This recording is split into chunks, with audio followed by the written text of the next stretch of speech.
be willing to lose that money. If it doesn't work out, you got to be able to have the appetite to just wash your hands of it.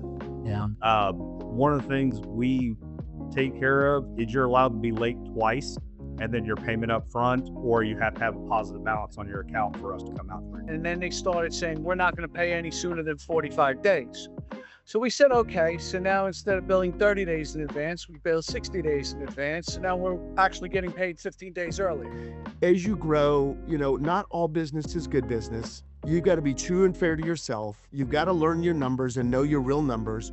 And when we had a builder, we were doing 2,200 units a year with them, and they came into us and started explaining about how we needed to do something different. I was like, you know what? Thank you so much for all the great years together. I will be happy to transition and get out of the way and let you go on to whoever you choose.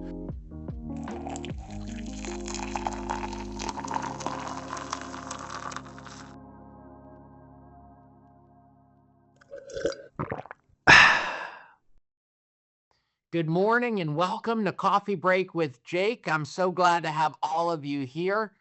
We do this call every Friday at 11 a.m. and we bring together security industry professionals from all over the country and sometimes all over the world to discuss best practices, challenges, opportunities, and just really for me to learn.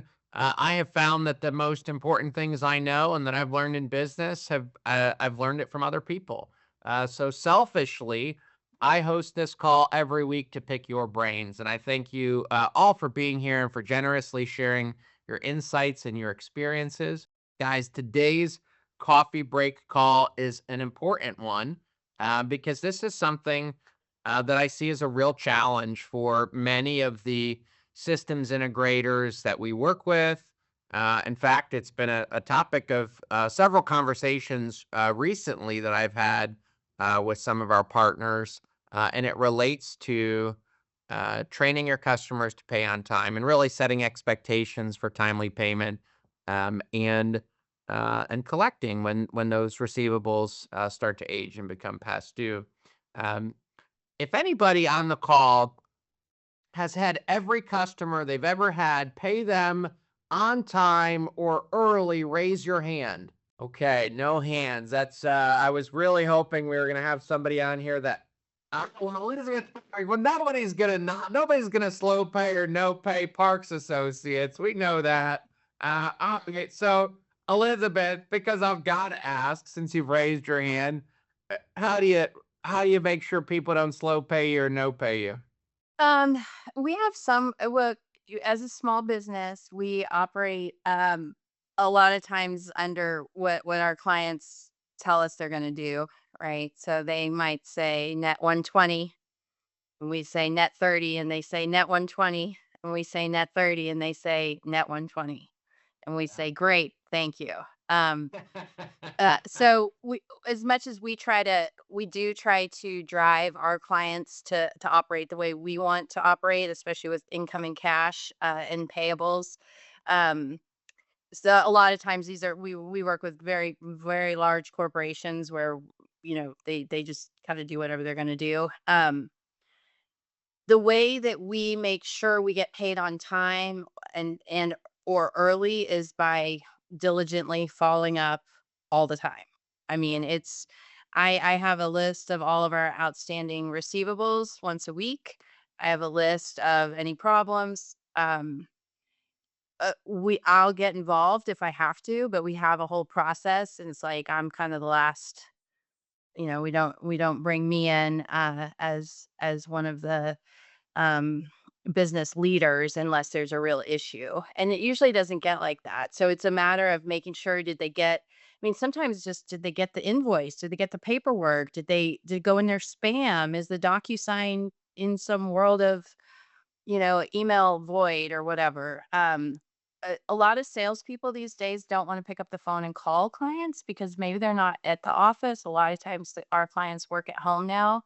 So even just making sure you have phone numbers, right? If there is a problem, that you can pick up the phone and call somebody and say, "Hey, did you get the invoice?" Of course, we have our finance group, our accounting team who is working on those collections. But I mean, cash is king. You go out of business if you don't have it in a small company, and so we're always on top of the getting paid. And to get paid early, we have some favorite clients who will deduct 2% when they pay us early off the final bill.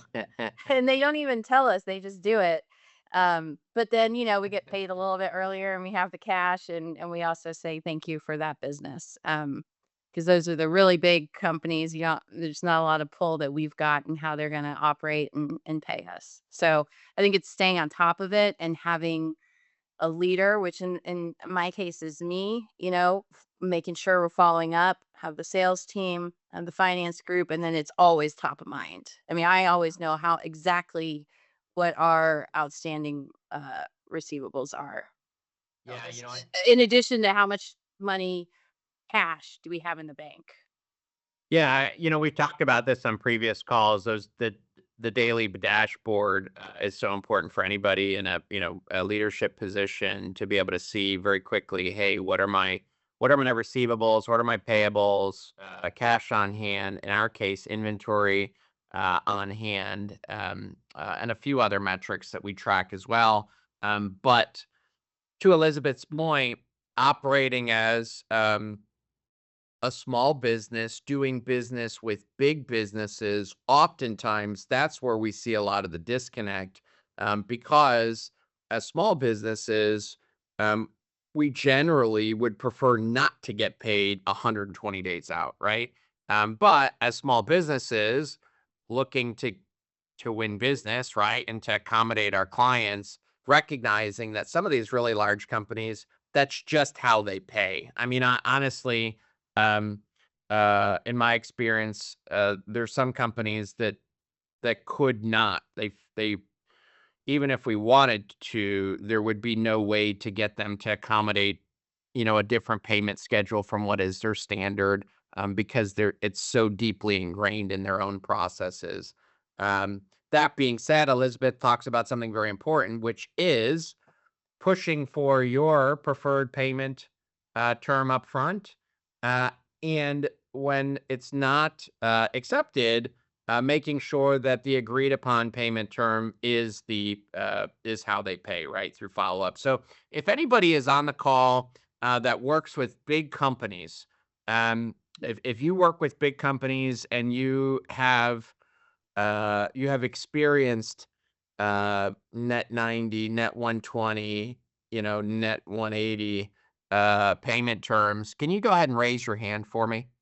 Okay, cool. Keep your hands up if you're willing to chat about this real quick, because I think this is oftentimes, when I talk to small business owners, regardless of their business, they're hustlers, right? I mean, you have to be a bit of if you're going to be, there's small business owners that maybe aren't hustlers, but they're probably in the percentage of folks that kind of close up shop early. But for the successful folks that I know that go out and start a business, these folks are hustlers. They want to go out, they want to get business. They're aspirational. They're willing to stretch even beyond their comfort zone. And that stretching, that willingness to stretch, sometimes is where we see folks that are aspirational, we'll say. That's where things start to fall apart, because they stretch just a little bit too far, or they stretch, but they don't have the right systems and processes in place to make sure that they don't come crashing down. So I want to go to Nick Quick. Nick Quick, who has the best name in the world. First of all, let's get that out there. Nick Quick is the coolest name we've ever had on this call. So Nick, tell us where you're calling in from and tell us about your experience managing receivables with large companies. So we're here in Central Illinois, and we do a lot of business. One of our customers is actually a Fortune 50 company. So everything in our demographic, we take care of for them. They're a straight up 90-day payer. Doesn't matter how much it is, doesn't matter anything. It's 90 days and they don't do half down.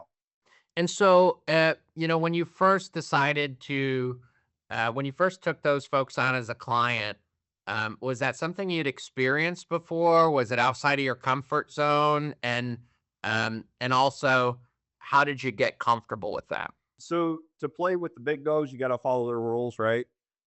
We are totally blessed as a company. We have zero debt. We don't believe in debt. So we're able to cash flow a lot. Yeah. So to be clear, what we're talking about here is we have a company that has a big opportunity, right? Uh, but because of their financial s- well-being, right? Let's say, they have cash on hand, they're not over leveraged. Like Nick's company can afford to take the risk, right? In the event that that person doesn't pay, this is not going to put them out of business.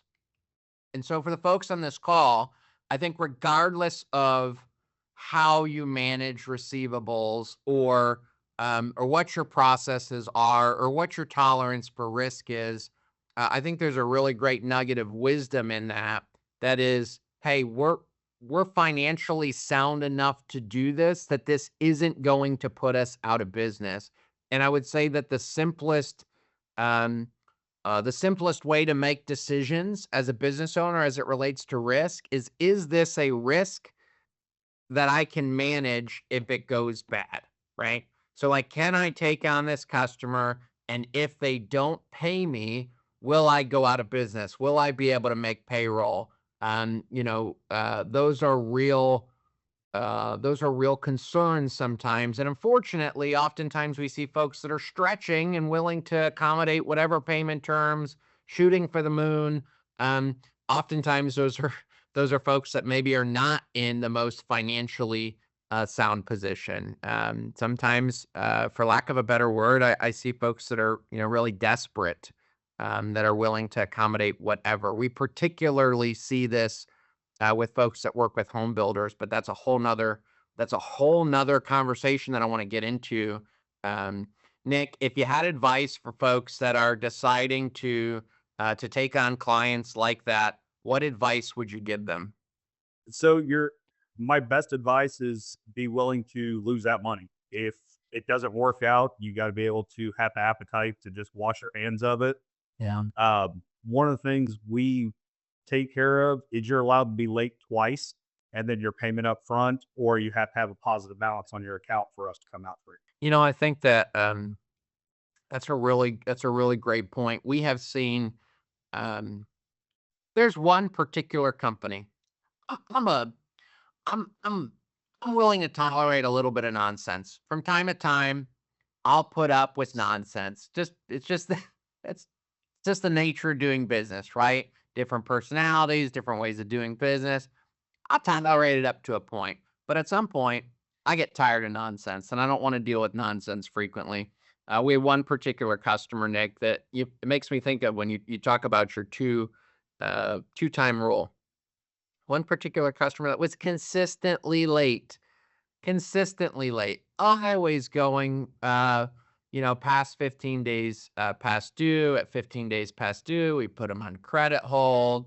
They would always, right before we put them on credit hold, lob in another order, right? Because they weren't yet on credit hold. Then they would, use this, their credit, their payables to us as leverage to say, well, can you open our credit line up just so we could, we got to get this order in. And finally, I just said no. And it was not because they didn't eventually pay. It was because I got tired of the nonsense. And I also got tired of every time that they did this. Elizabeth talks about issues getting escalated to her, right? Like it goes through different people. Well, my company, every time somebody's on credit hold, I get a notification. I'm aware of it. So I see when somebody goes on credit hold. I see when folks are past due. Some folks are on the call like, oh man, really? He sees every time I go past due. I do. It's okay. Things happen, guys. Don't worry. But by the time it gets to me, it's usually because Tina in accounts receivable here has had a conversation with a customer.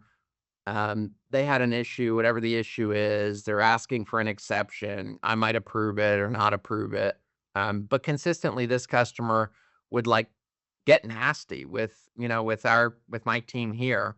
And when I talk to everybody about, having a tolerance for nonsense, that's one type of nonsense that I have no tolerance for. Like, if you're gonna be nasty to my folks, especially when it's because, like, you're past due, it's not like we screwed something up and you lost your temper. It's like, "Hey, you're not paying us on time consistently, and all we're asking is for, timely payment.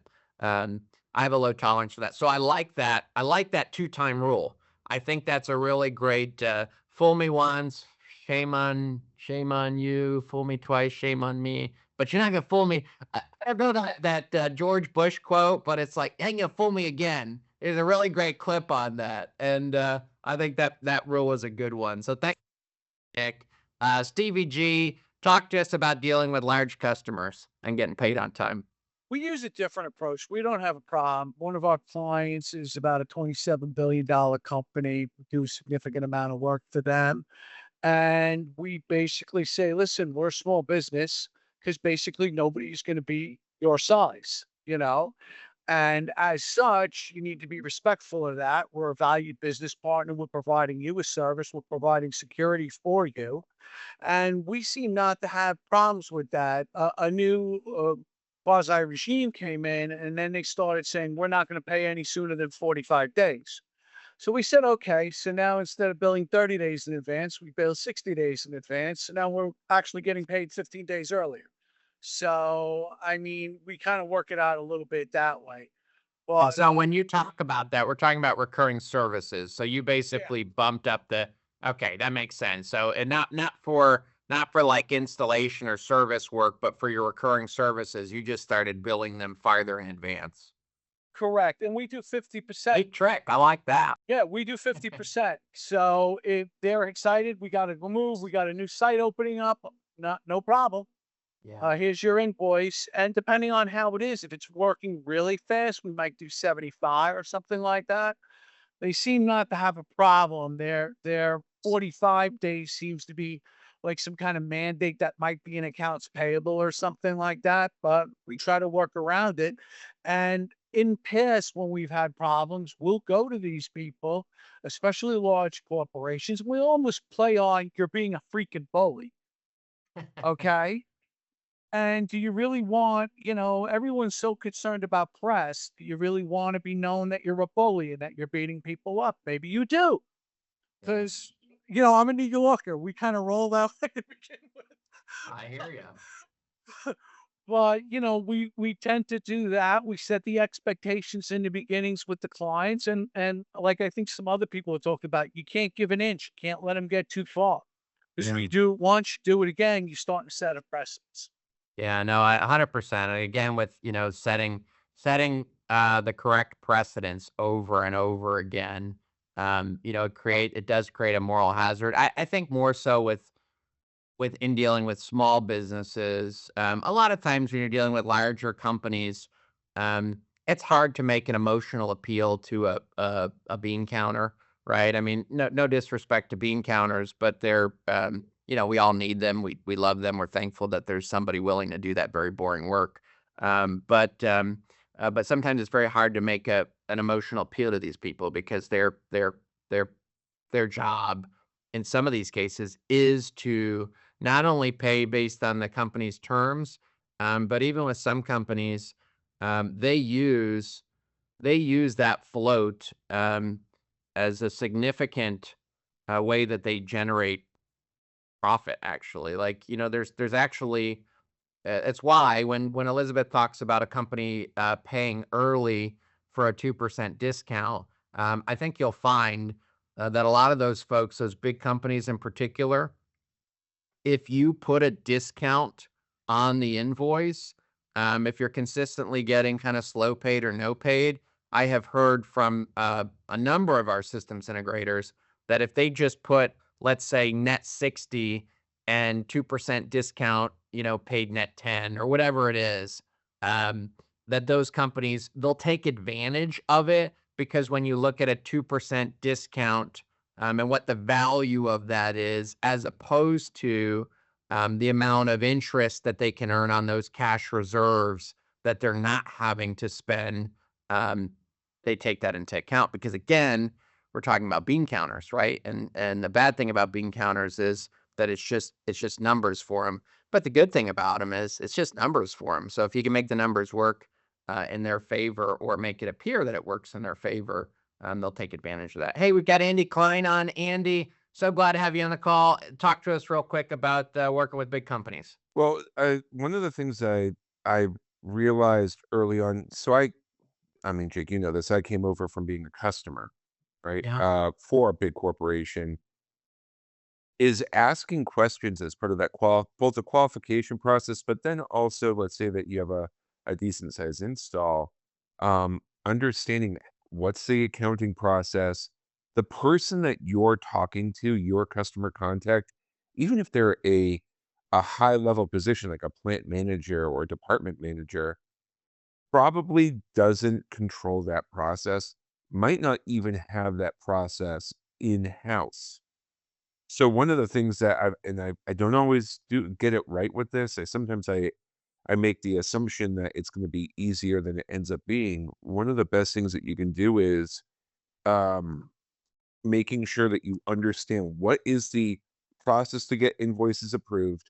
What do you need? Does it need to be in a special format or go to a whatever person or whatever else and control what you can control, because the person that you're talking to probably does not even uh they're part of the team, not the entire team. Yeah, it's a really great point, Andy. You can have decision makers that may be approving your quote, but they're not the folks that are going to pay your invoice. And unless you get the information on how they pay, where to send the invoices, et cetera, um, your company could end up sending, and I think Elizabeth talked about this, making sure that you're sending it to the right place, that they actually got the invoice. Always try to give folks the benefit of the doubt.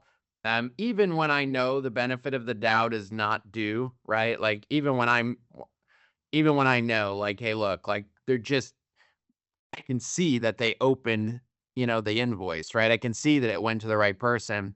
Um, when it does escalate to me, a lot of times those folks will get a really nice, friendly email from me. It's like, hey, Gage, is there a new contact in accounts payable? Could you send me their info? And all of a sudden, Gage is like, whoa, whoa, whoa. Now I'm getting an email from Jake. What's going on? Right. And I'll send that to, it might be the ops manager, or it might be, in some cases, it might be the owner. Right. And I'm just sending him a nice, friendly note. Hey, it's not saying, hey, you're past due. You need to pay me, a deadbeat, whatever the thing, whatever that. Because I've seen some comments on here like, yeah, make sure that they pay. That's cool. But I think most of the time, you get farther being nice to people. Particularly, I have found that people, when they're in a cash flow situation, um, they are in kind of a vulnerable state oftentimes. And the second that you get the least bit aggressive, they respond in turn in like this aggressive defensive fight mode. And it makes it very hard at that point to get paid. So just a quick note on that. But Andy, good call on getting expectations set up front. Now, I have calls. Some of our best customers are customers that work with production home builders. Um, and they're great customers for us because they buy a high volume of products.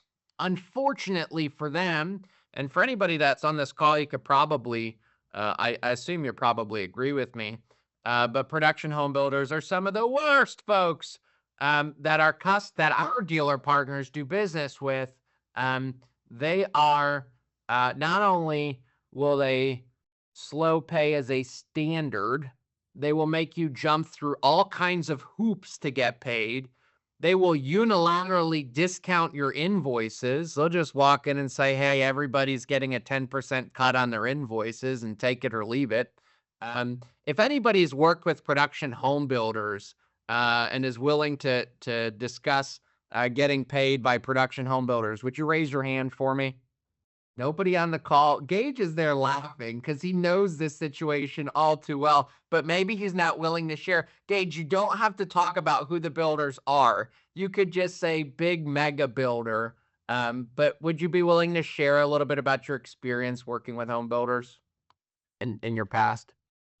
Yeah. So, yeah, big mega builders is a good way to put it. So, We won't say the names, but yeah, DR, Lennar, some of those other yeah, folks. yeah, for sure. Yeah. Um, it there's been tough times in the past because there's everything you just kind of said. It happens. and you kind of have to ride like a tight ship with them. And I found in the past working with them that kind of being as transparent as I could be, along with my team, setting kind of expectations with them, that we kind of needed as a business. A lot of them like to say like, we don't know what we don't know. Now they seems like they choose to not hear things. Oh, yeah. We don't know what we don't know, but our supers seem to know when they need you out to a job last minute because you're delayed closing, right? They know which jobs are done and which jobs aren't, right? Yeah. And so, we decided to just be really, really transparent about those types of things. And at the end of the day, those builders are, they're getting their own cut of everything. So they kind of write the rules. You just kind of have to try to fit yourself in there the best way that you can. They're also, you're always up for not getting the next job that they do. And so it's tough. So you try to be as compliant as you can be with them. But I think for the most part, transparency with builders is where I found the most success because they're going to operate however they're going to operate. It doesn't matter. They expect a lot with a lot in return, and it doesn't come back like you said. So for us, that was the kind of the recipe for getting paid properly, and on time was really just kind of always setting expectations. We had weekly emails with AR and AP back and forth between our team with them about like, hey, these are the jobs going forward. This is our schedule. Like they had full transparency to basically see what we were doing for production with them. Yeah. And that's what kind of set us up to like having a success. Yeah, so if I've learned anything from our best dealer partners that work with home builders, about working with them, to your point that number one, the transparency is so important, but I would also say you need to be absolutely on top of it, right? You need to make sure that you have a PO in place, that you have that when your guys go out and complete a pre-wire or a trim out, that you're billing right away, that you're tracking this, that you're getting that bill to the right place and in the right format, the way that they need it, right? Because the worst thing that you could do, and I've actually seen this happen. I had a dealer that his techs would just drive around the with like when they saw a house that was ready for them to go in, they would just go in and do it. And they actually ended up, without realizing it, they wired up the wrong house. Like I don't think it might have even been the wrong builder. They did like they wired it for the wrong builder in the same neighborhood, but the guys knew like, hey, rather than trying, Gage talks about radical transparency, making sure they know what's going on, that you know what's going on. In this case, they were just making up for a lack of transparency by, just trying to be proactive. And they did work that not only was it not for the builder, but they couldn't bill anybody for it. Some builder out there probably really appreciated the free work that they did. I will also say this as a word of caution. Gage talks about, not being sure if you're going to get the next PO, right? Some of these builders will have multiple low voltage contractors by design, and they'll assign certain jobs, certain lots to them and certain lots to the other guys, and, dividing up the neighborhoods. And it's by design. They want this perception of competition that you are easily replaced. For those of you that are trying to get those relationships with the builders, just be careful, because the law of diminishing returns there is no scenario where the law of diminishing returns is more true than in working with home builders, right? Because you can find that you build a huge crew of folks that are out there pre-wiring houses and installing systems, and you're running trucks all over, all over, let's say, and you realize that you're not making any more money as an owner than you were making when you had a much smaller crew, and they're screwing with you. I mean, I don't know any other way to say it. They're literally, you walk into a meeting and they say, hey, we're going to cut your invoices. Like, I mean, that's a true story. Actually saying, hey, we're going to cut your invoices 10%, take it or leave it. and that happens. So just be careful. Don't be the guy so aggressive to knock out another company from that relationship that you're willing to go broke to win the business. John Loudon, I'm so glad to have you on the call. John, would you give us some advice about working with home builders? So a few, and you guys hit them, John Jennings, guy out of Arizona, iconic security guy, tremendous business he grew. He shared this so well, and I let it resonate in me. It took me many years to really digest it fully. And it's kind of like when you're buying the boat or buying the pool, where he said the best days were when he got that new builder, that big builder, right? Big units, big numbers. And the best day was when he finally said, I'm done, I'm good, no more. You know, part of it is we're with Loud Security, we're at 30 years now. So through the years, we've done lots of builder work. Back in our '07, '08, '09 years, where the economy fell apart and builders went tanked and banks went under, we were dealing with about 63 builders at that time. And you talk about having, great team members. Diane, my controller, has been with me 22 of my 30 years. She's like, John, you can be all the friends you want with those builders and be all chummy, chummy, chummy. But if they're not paid that invoice by 60 days, I'm putting a lien on that property. And when you ready for this? Real numbers. Out of 63 builders, guess, and most of them were higher end custom builders. And we were doing full AV, vacuum, intercom, theater, everything, projector screens, speakers. So most of them, we have full packages. So real cash flow as well as some recurring revenue. Okay. And we have the relationship to get the recurring because of all the theater and everything else. Out of the 63 builders, Jake, guess how many survived? How many? Only one. Wow. And we only lost about $77,000. But my tip to others would be, as you grow, not all business is good business. You've got to be true and fair to yourself. You've got to learn your numbers and know your real numbers. And when we had a builder, we were doing 2,200 units a year with them, and they came into us and started explaining about how we needed to do something different. I was like, you know what?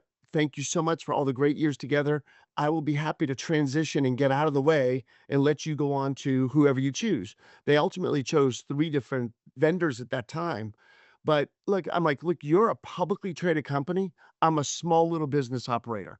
I don't have the revenue that you have. And when I look at the math of what you're asking me to do, I'm going to be upside down. And you think I want to go chase door knocking to go find the recurring revenue, and you're providing me an opportunity. I'm like, it was a big shift of where we went from so much of the builder world to start to go and look other ways.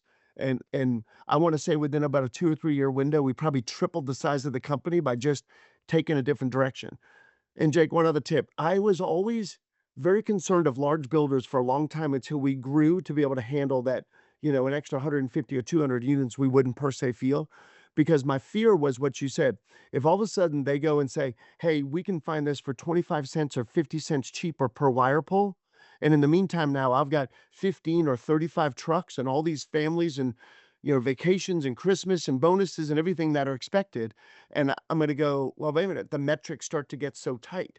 So I go I back have to chills. I've heard that. I literally have goosebumps right now because what John describes, I have heard this story over and over again. The dilemma of a small business owner that feels not only the the financial stress of saying, hey, I have the overhead here. Those truck payments have to be made, whether we're rolling trucks out to jobs or not, but also that responsibility that you feel to the folks that you employ, right? To say, hey, look, like I owe it to you to keep you busy, to keep you out there.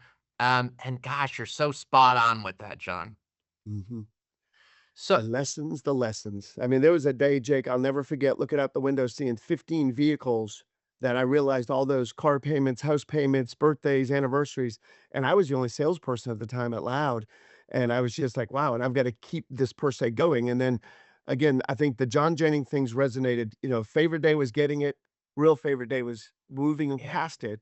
And again, if it's defining over time who you are. And for us, we went through what they called a power analysis. So it was through First Alert decades ago.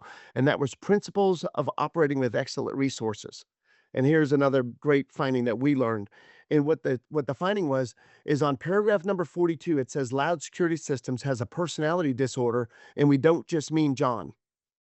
And what they made us realize is what we were trying to do is be all things to everybody. So everything low voltage, because I'm unrestricted low voltage. And I had to stop that. Thanks so much, John. Glad to have you on. So, John talks about those 15 vehicles sitting in the parking lot. As I've mentioned, many times in the call, my dad owns an alarm company. In the mid 2000s, they were at peak with, working with some home builders. And I distinctly remember a day looking out the window and seeing technicians from my dad's office, um, with weed whackers, ladders, blowers, and I didn't understand at the time why all of these techs were doing work around the house, right? And it was because that work had slowed down, right? And he felt that responsibility to keep his folks busy and working through that slow period. And I distinctly remember looking out the window, and I use that story as an example because I think, again, if you're going to work with home builders, stay on top of them, right? And I don't want to discourage anybody from working with home builders. Again, some of our very best partners work with home builders, and they do an incredible job with it. I just want to caution you about getting into it without being fully prepared to manage it. Now, we've talked about working with big companies. We have talked about working with home builders, an animal all, on their own. But I want to talk to you guys about managing receivables as it relates to small business and residential clients, right? Those $30, $40, $50 a month accounts. If anybody on the call has a process for staying on top of aging invoices, we could use specifically alarm monitoring as an example. Would you go ahead and raise your hand for me if you have some process, some way that you follow up with customers when they are past due on their alarm monitoring? All right, great. Keep your hands up for me. We've got Nicole here. Nicole, thanks so much for joining us. Tell us how you keep your alarm monitoring subscribers paying you in a timely manner. Hi.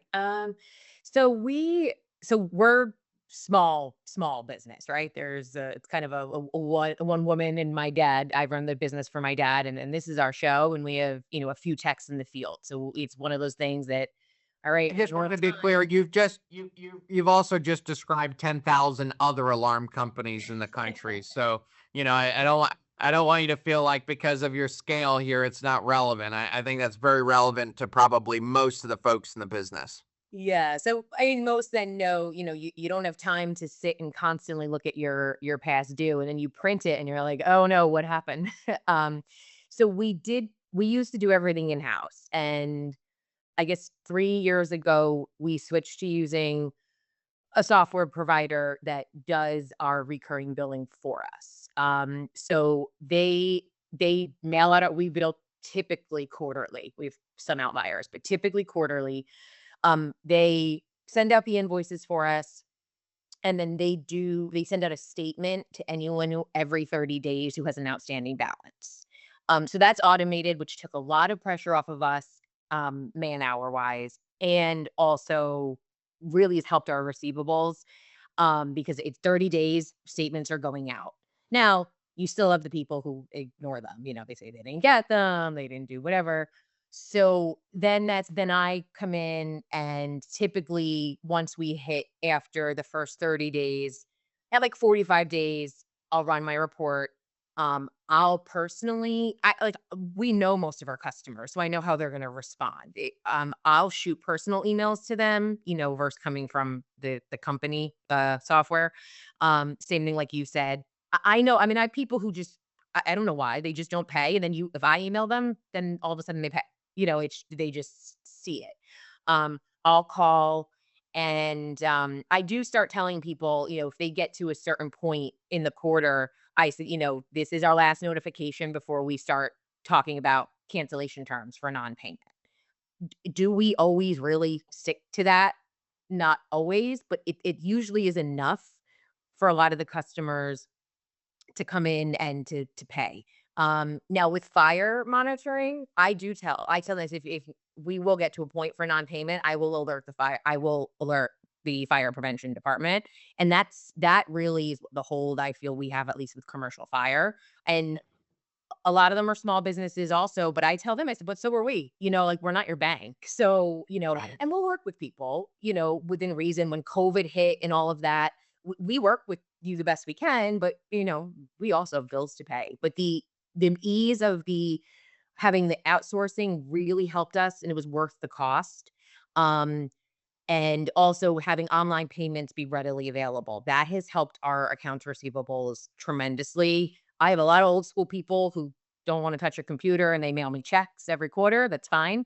But the ease of being able to go on auto payment and make an online payment has helped tremendously. Yeah, no, really some great points here. So number one, we talk about leveraging software. We actually do the same. We leverage a third party platform. They send out notifications and everything for our invoices, reminders when it's past due. They'll handle collections as well as it becomes necessary. And at a certain point, our team jumps in as well with it. But it's really nice to have some help there, right? Because I think that, we get so busy with all the other things that we're doing as business owners that really receivables is incredibly important, but it's actually a pretty easy thing for, a software company or even a third party to help you stay on top of until it escalates, right? Until it gets to the point where it's like, hey, maybe some intervention from Nicole is necessary here. I want to point out one of the things that I found with folks that are not on top of their receivables like Nicole is.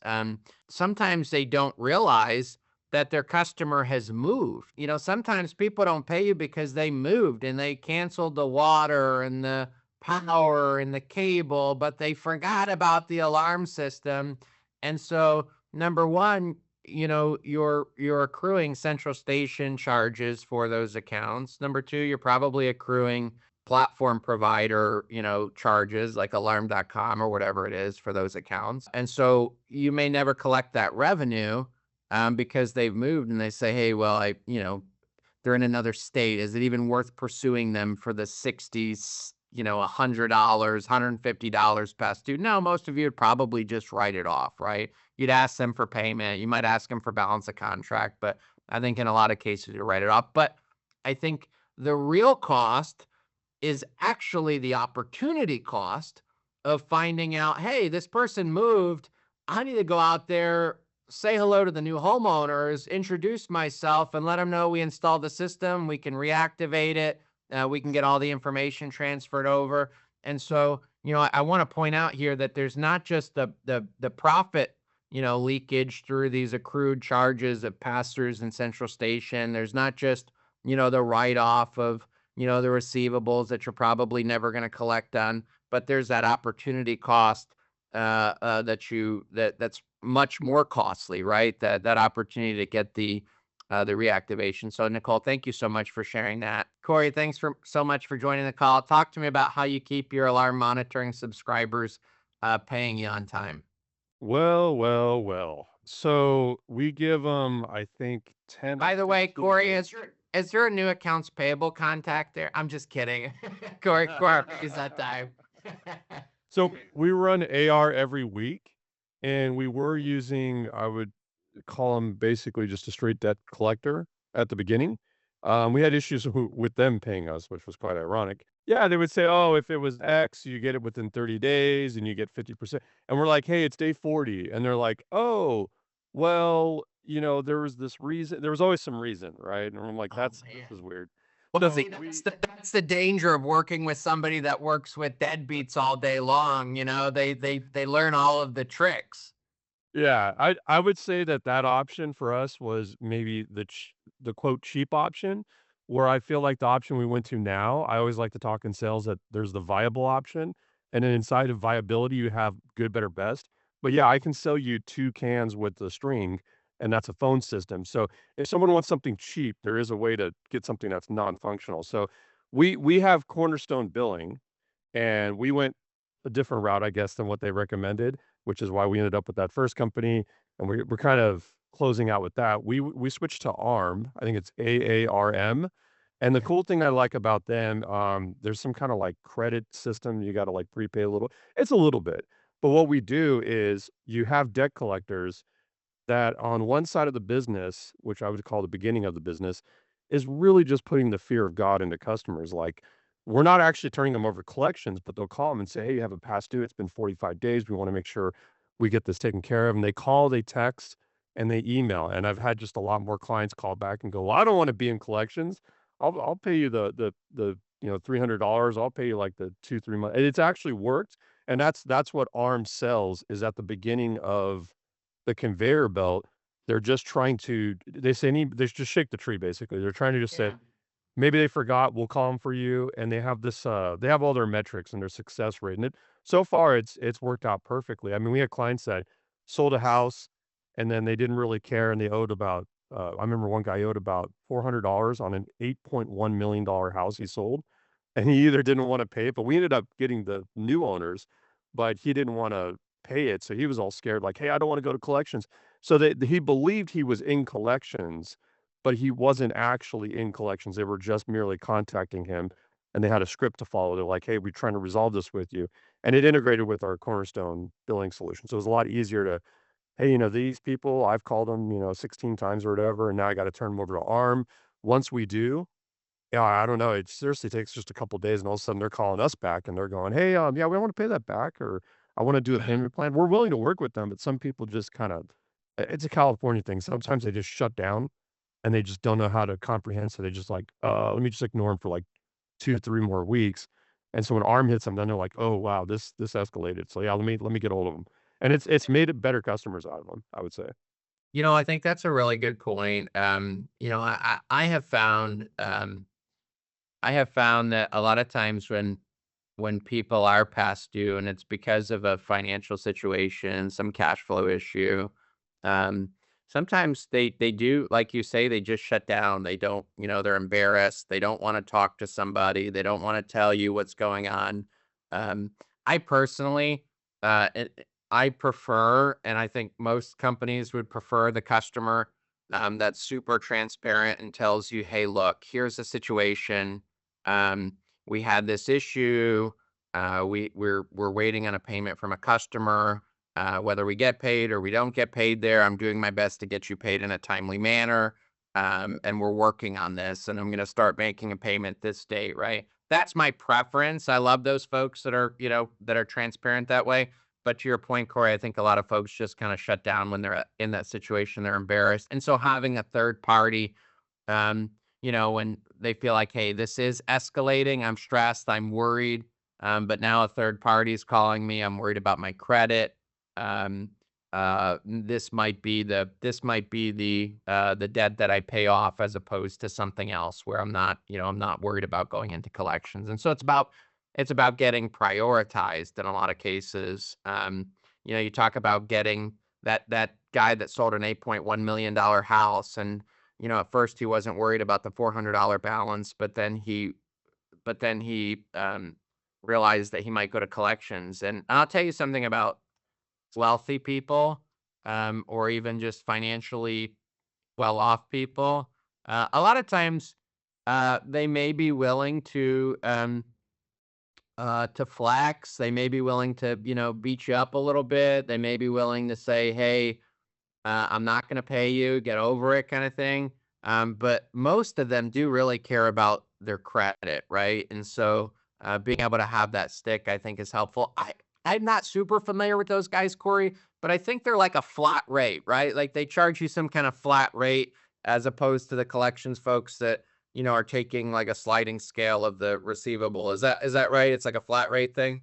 Yeah, that's why we liked them, because you give them it's like they call it some kind of credit system, like you prepay with credits, Yeah. and it's more like you're getting the debt collector, a very nice debt collector, by the way. But you get a nice debt collector who's making you think that you're gonna go to collections. You're not actually in collections, but Yeah. enough to rattle them, and the goal is for we don't, because the other company, they paid that company, and then that company paid us. That's the funnel. That's why we had issues. So Yeah. what ARM does is like, "Hey, get a hold of them, and then you guys can work this out." And then it would call us back. So once we activate ARM, depending on the personality of the person thereof and what their intentions are, like 99% of them call back and are like, "Oh, I'm so sorry." And then we're like, "Yeah, we'll do a payment plan, whatever we can do to work things out to get it back on, whatever ramp up to get it back on online." Because, you know, we'll have people have like, you know, a couple cameras and they'll have an alarm system with us. And we're talking, you know, we do a service agreement and everything. So it is about $100 or more, depending on the cameras and the setup and everything. But, you know, when it goes 2, 3 months past due, I mean, that gets into a couple bills and you're like, well, are you going to pay this? What's going on? So we've used it and we also lock down interactive. So when they have alarm.com cameras and then they don't pay for 2, 3 months, all of a sudden interactive goes off. And I'm sure they'd probably use the app, I would guess every 30 or 40 minutes, and all of a sudden they log in. Oh, I can't even log in. Then oh yeah, I'm locked out. Yeah, you got to pay because you're not paying. So, but it's worked out. And Cornerstone does their own financial stuff too for us too. Like they do, hey, I think it's on the 16th or something. They make all the robocalls and everything. Hey, you have an open invoice. So they do all that stuff. So clients, that's what I'm saying is clients are getting notified on that end, and then they're getting turned over to ARM, and it can go into collections if you want, but their goal is really to just kind of get the prepayment and then have people making the calls. And I can't remember what their rate is, but it's like 90% of people respond and basically go back into paying the right way, and then they don't even go on to collections or to a lawsuit. Yeah, so I want to just call this out here. What ARM is doing is they're taking a disciplined approach to proactively contacting your customers to collect on or to get them to pay those receivables that are due. For a lot of small businesses, it's not that they could not do that internally. It's that they don't have the dedicated staff or they don't have the discipline to do it themselves.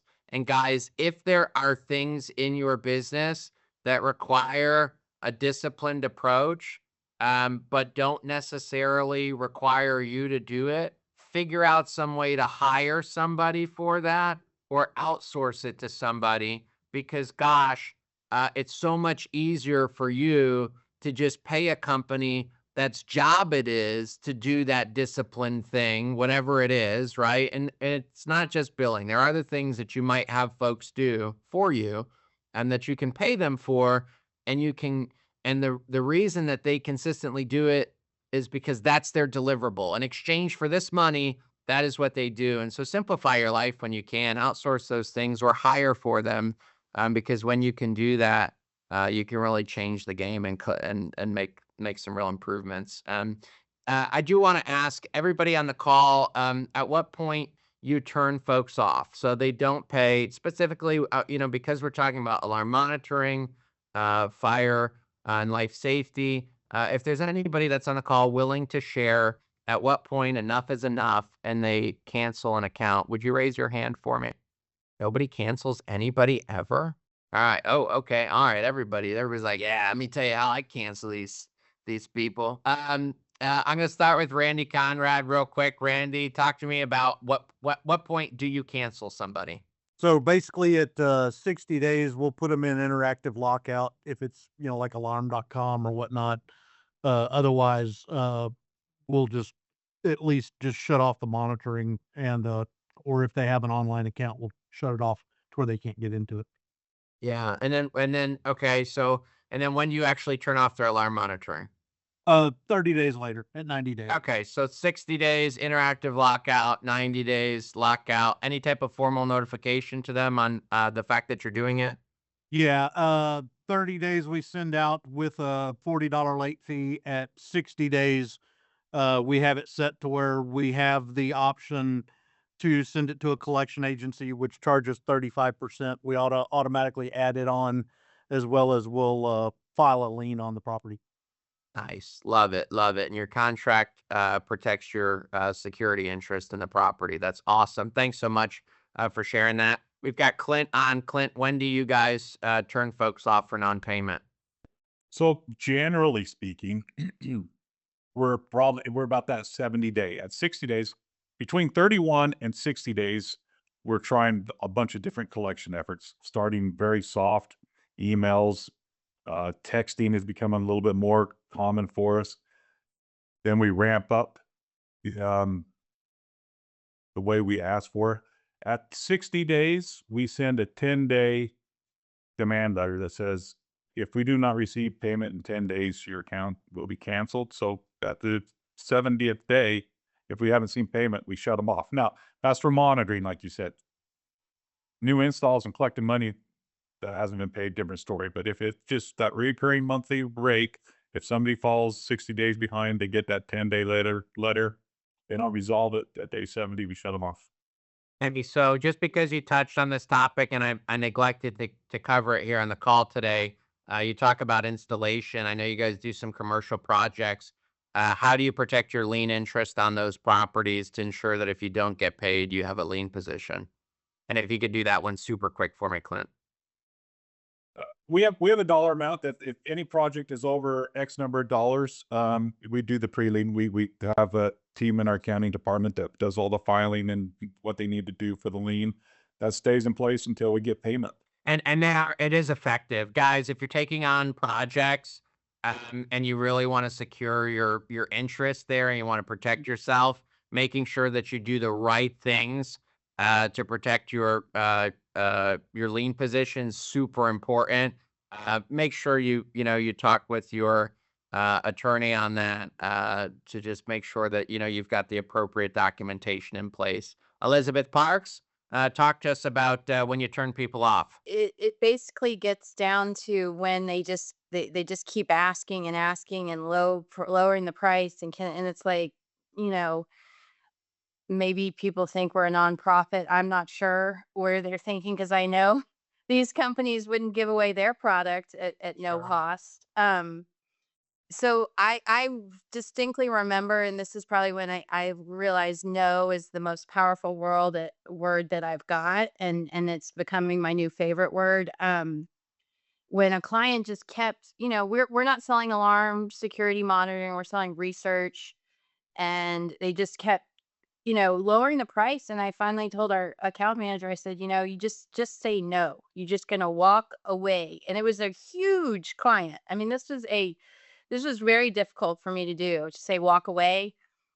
Because I said there's a certain point here of respect, right, of our business. Yep. And how we do things and the value that we provide. And if they are not willing to provide the money for the value, then we aren't here to sell to them. And we have to say no to protect our business interests. And we did. And they bought twice as much from us Yeah. following that, because instead of buying that one purchase that they were, it was like buy in bulk, buy it once and get it all throughout the year. And they kept coming. And when finally they said walk away, and no, and we did. And that salesperson was upset because they thought they were losing this big deal. I mean, I was like that too. I was like, but we have to say no. Yeah. And we did. And they got twice as much out of them. And they paid list price every time. They come back and buy one off. Love I it. said, look at that. And now I still think back, they respect us now as a business because we created a boundary. And there are certain points where we tell, because people think, oh, it's just research, let's just give it to us. It's like, well, no, this is our business. I can't just give everything away or I won't have a business. So no is like my favorite word now. And you read those little memes that's like, tell people no and stay focused on what you want to accomplish, and all these asks. I mean, I get all these calls, all these people want to ask me all sorts of things we could do. And my favorite word is no. We can't do that unless you're going to pay us. Yeah. Right. And if you got money, we are here to work with you all day long.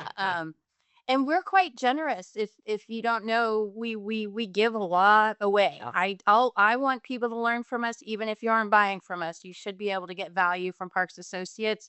But if you're wanting to go in deep with our data and insights and consulting and forecasts, you got to pay us. We spend millions of dollars to get this information, and there's value in the business that we have. So it's scary to say no and turn off a big client, but we did it and it worked out, and they're a bigger client now. Yeah. I think that that's an excellent message to kind of close the call on today.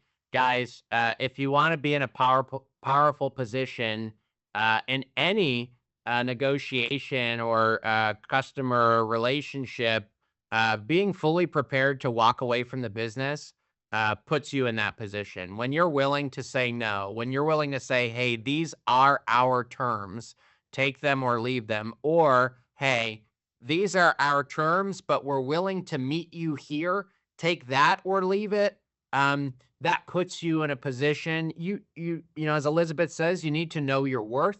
You know, even when our salespeople get frustrated, what's the point of making a sale if you're not getting paid on it? If it's not worth your time, if it's not worth, you know, the effort, you know, I always get a kick out of folks that, you know, when we've got somebody on credit hold and they want to put in a big order and they can't, and the salesperson's frustrated or disappointed. I said, well, what's the point? If they're not going to pay us on what they've already bought, and they're probably not going to pay us on this, why go for more, right? Like, what are we doing to ourselves? Again, Elizabeth's point, we're in business to make money. We're not nonprofits.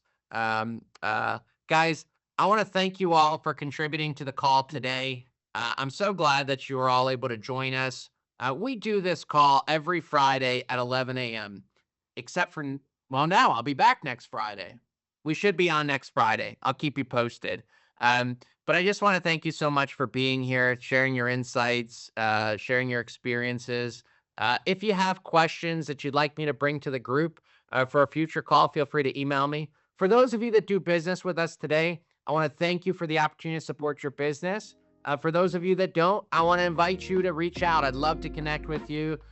We are a security and low voltage products distributor that offers value-added services, specifically logo printing on the products that you prefer. If you don't do business with us, you're still welcome on the call. So don't feel like you can't join us. I'll try to win you over next time as well. But I'm glad to have you on here, whether you do business with us or not. Thank you so much for being here. I hope you all have a great weekend, and I will see you next Friday, 11 a.m. Thanks so much, guys.